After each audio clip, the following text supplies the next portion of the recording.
कई बार ऐसा होता है कि मार्केट में एक रेजिस्टेंस लेवल का ब्रेकआउट होता है और जब आप ट्रेड में स्टॉप लॉस लगाकर अपनी एंट्री बनाते हैं तभी मार्केट रिवर्स आकर आपका स्टॉप लॉस हिट करता है। तो इसका असल वजह ट्रैप ट्रेडिंग है। ये एक ऐसा कॉन्सेप्ट है जो हर ट्रेडर को कंफ्यूज करता है, बट आज के इस वीडियो में हम बहुत सिंपल भाषा में सीखने वाले हैं ट्रैप ट्रेडिंग क्या होती है, हम इसे कैसे पहचान सकते हैं और इसका फायदा उठाकर कैसे प्रॉफिट बना सकते हैं। तो ये वीडियो ट्रेडर के लिए काफी इंपॉर्टेंट होने वाली। आइए हम एक एक करके सभी को समझते हैं। सबसे पहले हम समझते हैं ट्रैप ट्रेडिंग क्या होता है। चार्ट पर यह एक इंपॉर्टेंट रेजिस्टेंस जोन है। यहां पर चार्ट में इस लेवल का ब्रेकआउट होता है। जब मार्केट उसके ऊपर सस्टेनेबिलिटी दिखाती है तब यहां पर रिटेल ट्रेडर्स अपनी एंट्री बनाते हैं, पर मार्केट वहीं से रिवर्स होती है और हमारा स्टॉप लॉस हंट कर देती है। इसे हम लोग फॉल्स ब्रेकआउट भी कहते हैं। मार्केट में ट्रैप बड़े ऑपरेटर द्वारा छोटे रिटेल ट्रेडर को करते हैं। पर आपके मन में एक सवाल आएगा कि ये ऑपरेटर कौन होते हैं। तो आपको यह समझना होगा कि ऑपरेटर कोई एक सामान्य व्यक्ति नहीं होता है। ये वे होते हैं जिनके पास बहुत पैसा होता है। फॉरेन इंस्टीट्यूट, बैंक या फंड मैनेजर जैसे म्यूचुअल फंड ये मार्केट में एक बार में करोड़ों रुपए लगाते हैं। इनका मेन मकसद होता है मार्केट को रेजिस्टेंस के पास ले जाए और उसका ब्रेकआउट करवाए।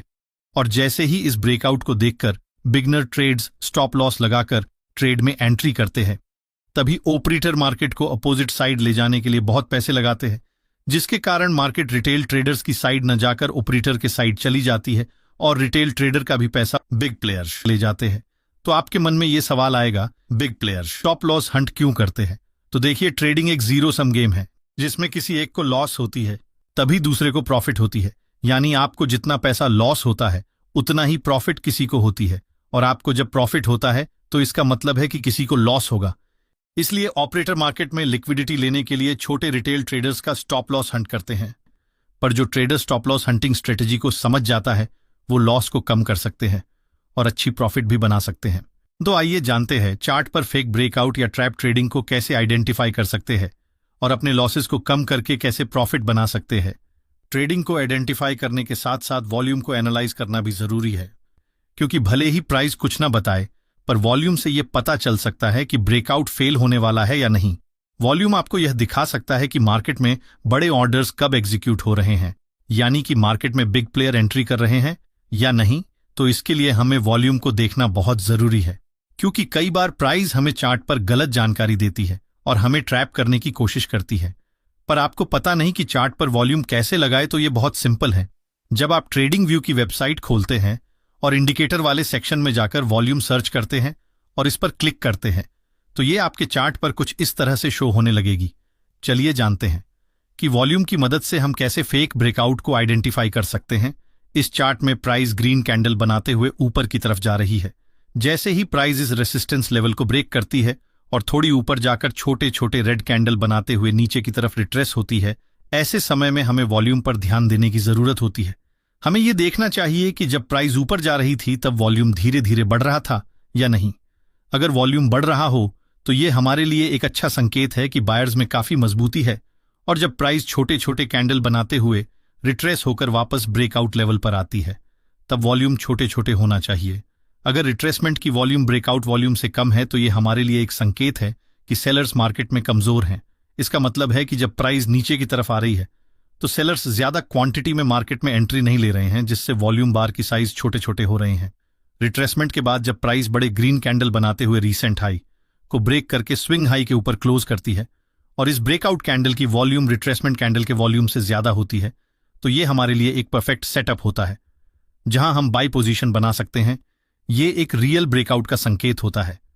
ऐसे समय में ज्यादा सोचने की जरूरत नहीं होती। हमें बाई पोजीशन में एंट्री लेकर अच्छे रिस्क रिवॉर्ड के साथ प्रॉफिट बनाना चाहिए। जैसा कि हम सभी जानते हैं, कोई भी सेटअप 100% विन रेट के साथ परफेक्ट नहीं होता है, लेकिन ज्यादातर समय ऐसे ब्रेकआउट हमें टारगेट अचीव करवाते हैं। अब हम जानते हैं कि फेक ब्रेकआउट को कैसे आइडेंटिफाई करेंगे।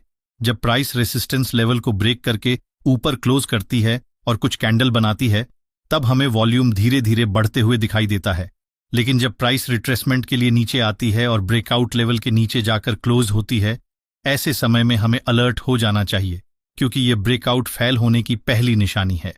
जैसे ही हम रिट्रेसमेंट कैंडल के वॉल्यूम पर नजर डालते हैं, हमें सारे वॉल्यूम बार बड़े बड़े दिखाई देते हैं, जिसका मतलब होता है कि सेलर्स इस समय मजबूत हैं और बड़े क्वांटिटी के साथ मार्केट में एंट्री ले रहे हैं।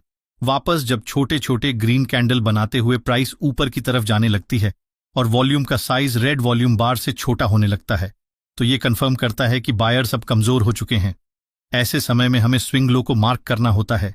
जैसे ही प्राइस बड़े रेड कैंडल के साथ इस स्विंग लो को ब्रेक करके नीचे क्लोज होती है और इस कैंडल की वॉल्यूम पिछले कुछ कैंडल से ज्यादा होती है, तब यह हमारे लिए एक परफेक्ट संकेत होता है कि यहां ब्रेकआउट फेल हो चुका है। इस स्थिति में हम सेल साइड में एंट्री लेकर प्रॉफिट बना सकते हैं। जैसे देखिए, यह है बैंक निफ्टी 13 नवंबर की चार्ट। इस चार्ट में आप देख सकते हैं मार्केट एक जोन में है और इसी रेंज में ट्रेड कर रही है, पर इस कैंडल ने यह रेजिस्टेंस जोन को ब्रेकआउट कर दिया और इसके ऊपर सस्टेनेबिलिटी भी दिखाए, जिसको देखते हुए जितने भी नए ट्रेडर है इस ट्रेड में अपनी एंट्री बना लिए होंगे। लेकिन तभी मार्केट रिवर्स आती है और उन सबका स्टॉप लॉस हिट हो जाती है और लॉस का सामना करना पड़ता है। मार्केट थोड़ी नीचे आती है और सपोर्ट के पास आती है, तो कई सारे रिटेल ट्रेडर्स बिना कैंडल क्लोजिंग के ही ट्रेड में फिर से एंट्री बना लेते हैं, इस उम्मीद से कि यहां से फिर मार्केट ऊपर जा सकती है। पर कैंडल ये सपोर्ट को ब्रेक करके नीचे क्लोजिंग देती है और जो भी यहां पर एंट्री बनाए होंगे उन सबका एक बार फिर स्टॉप लॉस हिट हो जाती है। इसलिए वे नेक्स्ट टाइम ट्रेड में एंट्री नहीं लेते हैं, because already 2 bar stop loss hit हो चुकी है। अब हम इसी चार्ट को एक दूसरी नजरिए से देखते हैं, जहां हम वॉल्यूम का इस्तेमाल भी करेंगे। तो हम लोग देखते हैं कि चार्ट में इस इंपॉर्टेंट जोन का ब्रेकआउट हुआ, पर कोई बड़ी वॉल्यूम की नहीं बनी है। इसलिए हम इस जगह पर थोड़ी वेट करते हैं और देखते हैं मार्केट फिर अपने सपोर्ट एरिया के पास आती है और इस सपोर्ट को ब्रेक करके नीचे की साइड ही क्लोजिंग देती है। पर इस बार वॉल्यूम को देखकर ट्रेड कर रहे हैं, इसलिए हम वॉल्यूम को देखते हैं तो यहाँ एक वॉल्यूम बार बनी है जो बाकी सारी वॉल्यूम बार से बड़ी और कैंडल इस सपोर्ट एरिया को ब्रेक करके डाउन साइड क्लोजिंग भी दी है। तो हमारे पास यहाँ पर 2 कंफर्मेशन है कि मार्केट यहाँ से डाउन साइड जा सकती है। इसीलिए हम लोग रिस्क मैनेजमेंट की नियम को फॉलो करते हुए यहाँ इस ट्रेड में एंट्री लेते हैं। तो हम लोगों ने यहाँ पर 3 बातें सीखी है। पहला, हमें अपने में पेशेंस लानी चाहिए। दूसरा, हमेशा कैंडल क्लोजिंग का वेट करना चाहिए और तीसरा, वॉल्यूम को देखकर ट्रेड लेनी चाहिए। पर आपको यह भी पता होनी चाहिए कि हर बार ब्रेकआउट फेल नहीं होते, लेकिन यह जानना जरूरी है कि हमें ट्रैप ट्रेडिंग में एंट्री कब लेनी चाहिए और कब नहीं। इसके लिए हमें उन लेवल्स को समझना होगा जहां फेक ब्रेकआउट ज्यादा होते हैं। ये कुछ इंपॉर्टेंट लेवल्स है जहां ब्रेकआउट अक्सर फेल होते हैं। पहला, previous day high and low. पिछले दिन के हाई और लो मार्केट के लिए इंपॉर्टेंट लेवल्स होते हैं। जब कीमत इन लेवल्स को सीधे बिना रुके तोड़ती है तो अक्सर फेक ब्रेकआउट होता है। दूसरा, current day high and low. आज के दिन का सबसे हाई और सबसे लो लेवल भी फेक ब्रेकआउट का कारण बन सकता है। जब कीमत बिना समय लिए इन लेवल्स को तोड़ती है तो फेक ब्रेकआउट की संभावना बढ़ जाती है। तीसरा, साइकोलॉजिकल लेवल्स। ऐसे राउंड फिगर जैसे 24,000, 24,500 या 23,000 को साइकोलॉजिकल लेवल्स कहते हैं। इन जगहों पर ज्यादातर फेक ब्रेकआउट देखने को मिलते हैं। उदाहरण के लिए, अगर निफ्टी 24,000 के आसपास है तो 24,000 एक महत्वपूर्ण लेवल होगा। अगर मार्केट इस लेवल को सीधे ब्रेक करती है तो हो सकता है कि ये एक ट्रैप हो छोटे रिटेल ट्रेडर्स को फंसाने के लिए। इसलिए ऐसे लेवल पर हमें सोच समझकर ट्रेड करनी चाहिए और ऑपरेटर की पॉइंट ऑफ व्यू से चार्ट को एनालाइज करना चाहिए, क्योंकि Indian market stop loss hunting पर ही चलती है। हमें इससे बचना है और प्रॉफिट बनाना है, तो अपने में पेशेंस लाना पड़ेगा, तभी आप एक प्रॉफिटेबल ट्रेडर बन पाइएगा। आइए अब समझते हैं ट्रैप ट्रेडिंग में सही एंट्री का तरीका। पहला, जब प्राइस किसी महत्वपूर्ण लेवल को बिना समय बिताए सीधा तोड़ दे तो समझिए फेक ब्रेकआउट हो सकता है। ऐसे में आप फेक ब्रेकआउट ट्रेड में एंट्री ले सकते हैं। दूसरा, अगर प्राइस ब्रेकआउट से पहले उस लेवल पर रुककर समय बिताए तो वह असली ब्रेकआउट होगा। इस स्थिति में फेक ब्रेकआउट ट्रेड नहीं लेना चाहिए। तीसरा, ब्रेकआउट के बाद कीमत का व्यवहार भी देखें। अगर कीमत ब्रेकआउट के बाद समय बिताने लगती है तो ब्रेकआउट फेल हो सकता है। ट्रेडिंग टिप्स: ब्रेकआउट से पहले समय बिताए तो रियल ब्रेकआउट होता है। ऐसे में ब्रेकआउट की दिशा में ट्रेड करें। ब्रेकआउट के बाद समय बिताए तो फेक ब्रेकआउट हो सकता है। ऐसे में उलटी दिशा में ट्रेड करें। इन आसान नियमों को अपनाकर आप फेक और रियल ब्रेकआउट के बीच अंतर समझ सकते हैं और सही ट्रेडिंग फैसले ले सकते हैं। और चलिए अब मैं आपके साथ कुछ ट्रेडिंग टिप्स शेयर करता हूं। पहला, अगर आप एक बिगनर ट्रेडर हो तो अपने क्वांटिटी साइज को कम रखने की कोशिश कीजिए। कई सारे बिगनर ट्रेडर्स बिग प्रॉफिट के चक्कर में अपनी क्वांटिटी साइज बढ़ाकर ट्रेड करते हैं, लेकिन वे ये बात भूल जाते हैं कि जितनी बड़ी प्रॉफिट होगी उतना ही बड़ा लॉस होने का भी चांस है। दूसरी बात, आपको अपने में पेशेंस लानी पड़ेगी, क्योंकि ट्रेडिंग में अगर आप पेशेंस नहीं रखते हैं तो आप सेटअप पर ट्रेड आने से पहले ही ट्रेड में एंट्री करेंगे। इसलिए आपको कोशिश करना है दिन में 1 या 2 ट्रेड ही लेना है। और एक बात याद रखिए, सक्सेस एक दिन में नहीं मिलती, पर अगर आप लगातार अभ्यास करते हैं तो एक दिन जरूर मिलती है। इसलिए आप अपने ट्रेडिंग प्लान में सुधार करते रहिए और आप उस पॉइंट को नोट कीजिए कि आप किसके कारण ट्रेडिंग में लॉस कर रहे हैं। या तो वो आपका साइकोलॉजी हो सकती है या आपका ट्रेडिंग प्लान हो सकता है जिसके कारण आपको लॉस का सामना करना पड़ रहा है और आप उसमें सुधार लाइए। पर जब तक आप रिस्क मैनेजमेंट को नहीं सीखते हैं तब तक आप ट्रेडिंग में प्रॉफिट नहीं बना सकते हैं। इसलिए मैंने रिस्क मैनेजमेंट पर ऑलरेडी एक डिटेल्स वीडियो अपने यूट्यूब चैनल पर अपलोड कर दिया हूँ, आप देख सकते हैं। मैं लिंक इस वीडियो की डिस्क्रिप्शन में दे दूंगा। और आपको ये वीडियो कैसी लगी कमेंट सेक्शन में जरूर बताएं।